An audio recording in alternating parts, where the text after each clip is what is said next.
Joining me now is Republican Nassau County Executive Bruce Blakeman. Thanks so much for being here with us. What would you say to George Santos today if he called you up? Well, George Santos has said that he's not going to participate in committees. He's going to recuse himself, whatever that means, and that he's a distraction. He admits he's a distraction. So I don't think the distraction is going to go away. He's doing a disservice to the people in the 3rd Congressional District. He's doing a disservice to Nassau County. And by the way, he's doing a disservice to the House of Representatives. He's a stain on the House of Representatives. He should not be there any longer. He should resign and move on with his life and try to rehabilitate his life. I want to play Kevin McCarthy talking about George Santos and all of the calls for him to resign. Here's what he said. Yeah, I met with George Santos yesterday, and I think it was an appropriate decision that until he can clear everything up, he's off of committees right now. Was that something that you asked him in the meeting?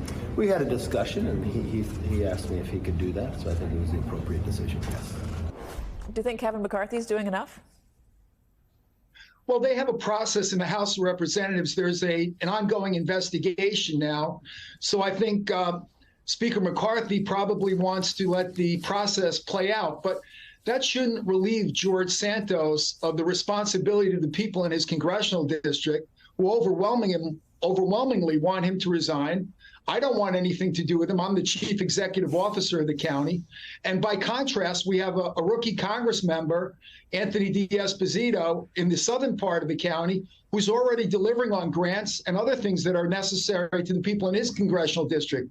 So George should do everybody a favor and leave. Go get some help. There's something wrong with you. You're not normal. And try to rehabilitate your life.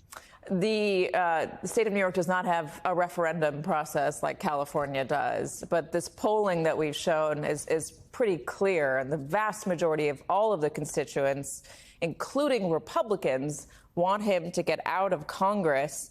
If there is a special election to replace him, if he does eventually resign, and he said he's not going to, are you confident the GOP can keep that seat?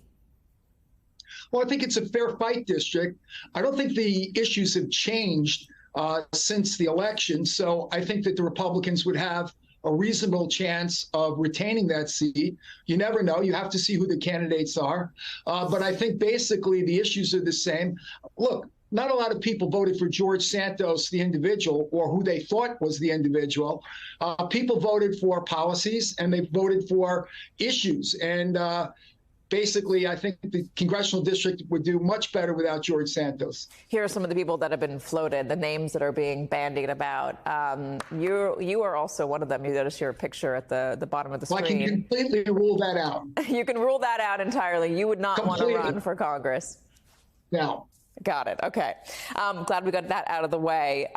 Let's talk about whether Tom Suozzi runs. I mean, he was a pretty popular congressman in that district. He did not run. He ran for governor again. Tom Suozzi is the Democrat who held that seat for a while. If he gets back into the race, you think Republicans still have a good shot? Well, Tom Suozzi is a credible candidate. He's been a vote getter for many years, but he's also lost a lot of important elections. And quite frankly, he didn't do very well in his gubernatorial primary against Governor Hochul in his own congressional district. He lost his congressional district. So he's formidable, but definitely not invincible.